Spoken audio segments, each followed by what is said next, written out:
మీరందరూ కూడా సమాజంలో ఉండే మీరు వృద్ధుల పట్ల, వితంతువుల పట్ల, అదే మరి ఎవరైతే ఉన్నారో ఫిజికల్ హ్యాండిక్యాప్డ్ పట్ల సానుకూలంగా ఉండండి. మానవతా దృక్పథంతో ఉండండి. వాళ్ళకు అండగా నిలబడండి.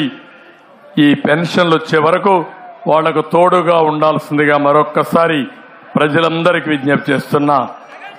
తమ్ముళ్ళు, మా తమ్ముడు చెప్పినట్టు జైలు పోతాడా హాస్పిటల్ పోతాడో నాకు ఇంకా తెలియదు. ఎందుకంటే ఎక్కడ పోయినా అంటున్నారు సైకో పోవాలి, సైకో పోవాలని. అది కూడా మీరు ఒకసారి ఆలోచించుకోవాలి. ఎవరైనా ఇక్కడుండే వాళ్ళు ప్రశాంతంగా 5 ఏళ్ళు నిద్రపోయారా? ఇంట్లో ఎప్పుడైనా నిద్రపోయారా మీరు? కారణం ఏంటి?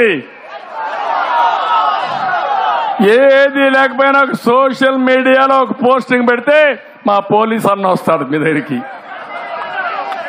వస్తాడు, గోడ దూకుతాడు. ఓసారి మామూలుగా కూడా రాడు. వచ్చిన తర్వాత మిమ్మల్ని అందరినీ చూస్తే ఒక్కొక్కసారి సిబిఐడి వచ్చి కేసులు పెట్టి జైల్లో పెడతారు. వదిలించుకోవడానికి 1 వారం రోజులు 10 రోజులు పడుతుంది. ఎవ్వడికి ప్రశాంతత లేదు. నేను ఎప్పుడు నచ్చిన జిల్లా, మెచ్చిన ప్రాంతం ఈ ఈస్ట్ గోదావరి, వెస్ట్ గోదావరి జిల్లాలు. ప్రశాంతతకు మారు పేరు.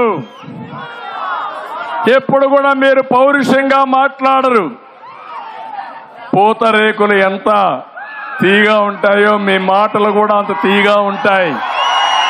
అది మీ మనసులో ఉండే మాట. ఎవరైనా వచ్చి మంచినీళ్ళు అడిగితే కొబ్బరి నీళ్ళు ఇచ్చే మనస్తత్వం ఏది? అలాంటి కోనసీమలో చిచ్చుపెట్టడం ఏంటి? ఇక్కడ ఈ రాజకీయాలేంటి? ఇక్కడ ఈ దోపిడీ ఏంటని అడుగుతున్నా. అన్ని రంగాలలో సంక్షోభం. వ్యవసాయం పూర్తిగా నష్టపోయిందా లేదా అని మిమ్మల్ని అడుగుతున్నా.